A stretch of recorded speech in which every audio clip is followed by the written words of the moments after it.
कुछ तो ऐसा हुआ है जो टीवी वाले ब्रेकिंग न्यूज़ की शक्ल में चला रहे हैं कि शेयर मार्केट ने पिछले 28-29 साल का रिकॉर्ड तोड़ दिया, ऊपर नहीं नीचे जाने के मामले में। 5 महीने से लगातार शेयर मार्केट में गिरावट है और गिरावट लोगों के धन संपदा में भी आएगी, क्योंकि जब शेयर मार्केट गिरेगा तो निवेशकों को घाटा होगा। घाटा बहुत तगड़ा हुआ है। रिकॉर्ड क्यों टूटे हैं, क्या बने हैं, ये 2 जानकार लोग हैं। ये खर्चा पानी के करता धरता प्रदीप जी हैं और मुरारी हैं। बताइए प्रदीप जी, क्या चल रहा है मार्केट में? सबसे पहले ताज़ा जो हाल है मार्केट का उसके बारे में बात कर लेते हैं। ज़रा कैमरा इधर दिखा दीजिए। अभी जो मार्केट दिखा रहा है सेंसेक्स, जो मेजर 2 पॉइंट होते हैं, जो इंडेक्स होते हैं शेयर मार्केट के, एक सेंसेक्स और दूसरा निफ्टी। सेंसेक्स अभी 1220 पॉइंट के करीब गिरा है और इसका जो हाई लेवल था लगातार 5 महीने, बाजार का गिरना आज का महत्वपूर्ण नहीं है। महत्वपूर्ण ये है कि पिछले 5 महीने से 96 के बाद ये दूसरी बार हो रहा है जब मार्केट लगातार 5 महीने गिरा है। तो ये बड़ी गिरावट हो गई। टॉप जब था 26 सितंबर को, तब सेंसेक्स ने हाई बनाया था 85,978 अंक का, और उससे आज अभी देखोगे स्क्रीन पे, जरा कैमरा पर्सन दिखाइए, 73,402 पॉइंट चल रहा है। यानी करीब करीब जो है 11,000 के आसपास सेंसेक्स गिर चुका है। तो ये ऐसी गिरावट 1996 में देखने को मिली थी, जब सरकारें बहुत टर्मोइल था, इधर उधर प्रधानमंत्री बदल रहे थे, नई सरकार बनी थी, तब की बात है। अभी ये फिर वापस लगातार गिरना शेयर मार्केट का इसलिए दुखदाई है कि जो निवेशकों की जो संपत्ति है वो 50 लाख करोड़ 2 महीने में, 50 लाख करोड़ से भी ज़्यादा। यानी कि ये जो जीडीपी के मामले में अगर बांग्लादेश और पाकिस्तान को जोड़ लें, अलग अलग दोनों के इकोनॉमी के बराबर भारतीय जो निवेशक है शेयर बाजार को, उनको नुकसान हो चुका है।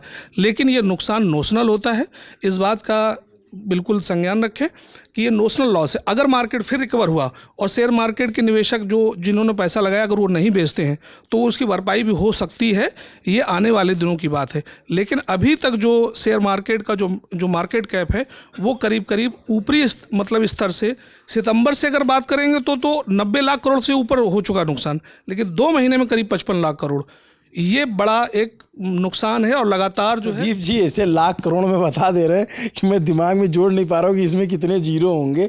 मतलब ये आप ये कह रहे हैं कि इतना निवेशकों का नुकसान हुआ है, और ये अगर वो धैर्य रखेंगे तो बढ़ेगा तो भरपाई हो सकती है, अगर वो क्विट करेंगे तो उनका नुकसान हो जाएगा। बिल्कुल नुकसान होगा जब बेचेंगे।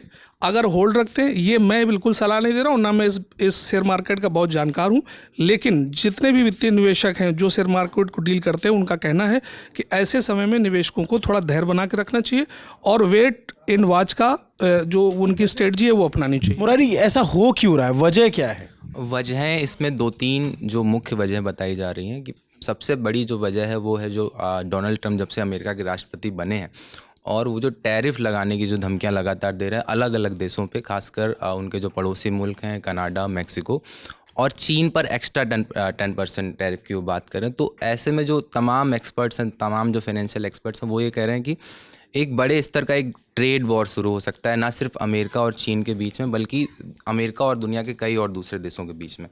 तो इस अस्थिरता ने पूरे के पूरे वर्ल्ड मार्केट को मतलब परेशान कर दिया। वहाँ के जो निवेशक हैं वो उस तरीके से बाज़ार में निवेश नहीं, क्योंकि ट्रेड वॉर होने की स्थिति में आप कंट्रीज़ का व्यापार प्रभावित होता है, फाइनेंशियल एक्टिविटीज़ प्रभावित होती हैं, आर्थिक गतिविधियाँ प्रभावित होती हैं, तो उससे पूरे के पूरे मार्केट पर असर पड़ता है। एक सबसे बड़ी वजह है। दूसरी बड़ी वजह मैं ये जानना चाहता हूँ, तो ये तो सारी धमकियाँ अभी हाल फिलहाल 2-3 महीने का, जैसे प्रदीप जी बता रहे थे कि पिछले 5 महीने से गिरावट देखी जा रही है, तो क्या वजह है? मतलब निवेशकों का, इसमें विदेशी निवेशक जो ज़्यादातर शेयर मार्केट में करीब 70 लाख करोड़ के आसपास उनका पैसा लगा था, अब वो पैसा वो धीरे धीरे निकाल रहे हैं और लगातार निकाल रहे हैं। निकाल क्यों रहे हैं? क्योंकि जब से ट्रंप सरकार अमेरिका में बनी है, दूसरा डॉलर मजबूत है, इस वजह से FIs निकल रहे हैं, और वो चीन का रुख कर रहे हैं। हमारे जो शेयर मार्केट वो वैल्यूएशन के शेयरों की काफ़ी ज़्यादा, उनको चीन का मार्केट सस्ता लग रहा है, तो इस वजह से वो फायदे के लिए दूसरे देशों में पैसा लगा रहे हैं और भारत के शेयर मार्केट से पैसा निकाल रहे हैं।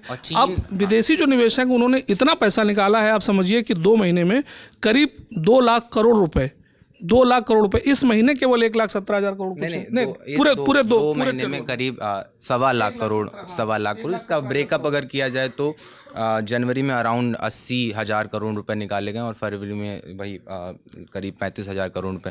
सर जो बात कर रहे थे कि पिछले 5 महीने से, तो आप अगर नज़र डालेंगे तो चीन में पिछले साल सितंबर में एक बड़ा फैसला लिया गया, वहाँ की सरकार ने 2 पैकेजेस उन्होंने अनाउंस किए स्टिमुलस पैकेज उनको कहते हैं, अपनी इकॉनमी को बढ़ावा देने के लिए तमाम तरीके के इन्वेस्टमेंट, तमाम तरीके के इंफ्रास्ट्रक्चर और जो ये IT सेक्टर और AI पे जो काम चीन की सरकार करना चाह रही, उसमें इन्वेस्टमेंट का अनाउंसमेंट हुआ।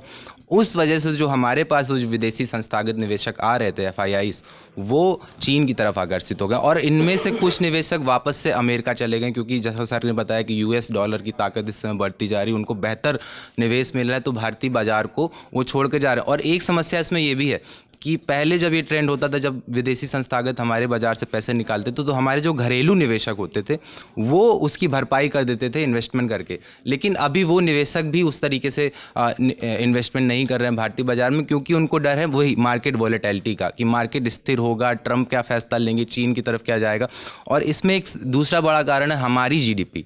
पिछले GDP के आंकड़े जो हमारे पिछले क्वार्टर के आंकड़े आए थे वो उन अनुमान के मुताबिक नहीं थे, वो एक झटका लगा था। तो ये भारतीय बाजार को लेकर भी ये आशंका जताई जा रही है कि शायद GDP उस तरीके से उस स्पीड से ना बढ़े। आज वो आंकड़े आने हैं अक्टूबर दिसंबर। मैं ये जानना चाहता हूँ, कई दफ़े मैंने देखा है कि सरकार के प्रतिनिधि भी जो है शेयर मार्केट का हवाला दे करके जब बात की गई कि मार्केट में अव्यवस्था है या मार्केट सुचारू रूप से नहीं चल रहा है या गिरावट है, तब तक शेयर मार्केट का हवाला दिया गया कि शेयर मार्केट तो यहाँ पे है। तो कई सारे जानकार ये कहते थे कि ये एक बबल है। तो ये टोटल जो ये तमाम राजनीतिक टिप्पणियां हो रही थी, अगर उन सबको एक धागे में गूंथ के देखा जाए तो अभी की स्थिति में क्या कह सकते हैं? देखिए, इसका सबसे जो प्रमुख एग्जाम्पल जो आप बात कर रहे हैं, वो आपको अगर याद हो, लोकसभा चुनाव का जब रिजल्ट आया था, राहुल गांधी ने एक प्रेस कॉन्फ्रेंस की थी और अमित शाह से लेकर प्रधानमंत्री नरेंद्र मोदी पर कई सारे आरोप लगाए थे। हाँ, तब भी बहुत विवाद। तो बीच में जैसे देखिए सरकार सीधे तरीके से सामने नहीं आ रही, बट बीच में देखिए RBI ने मॉनेटरी पॉलिसी में अपने बदलाव किए, या आप देखिए कि जो टैक्स अनाउंसमेंट जो हमको छूट देने की घोषणा हुई मिडिल क्लास, सरकार ये चाह रही है कि मार्केट में जो मंदी आई है, मिडिल क्लास के पास पैसा बचे, वो दोबारा से एक तरीके से उनके हाथ में पैसा और वो मार्केट में एक डिमांड पैदा हो, ताकि निवेश हो।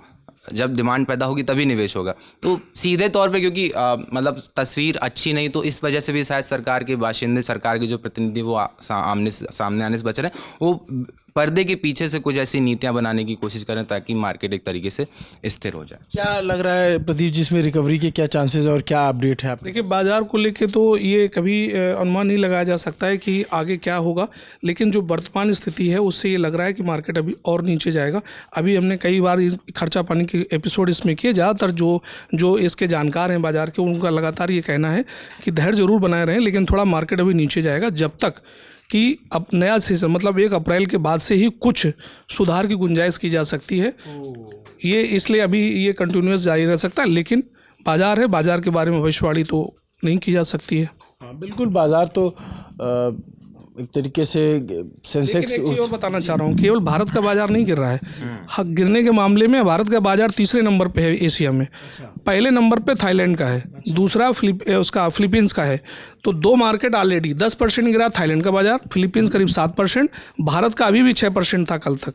आज मिला के थोड़ा बढ़ गया होगा, लेकिन सारे बाजार एशिया के, मतलब एशिया के जो 3 बड़े मार्केट है उनमें ये भी तीनों गिर रहे हैं।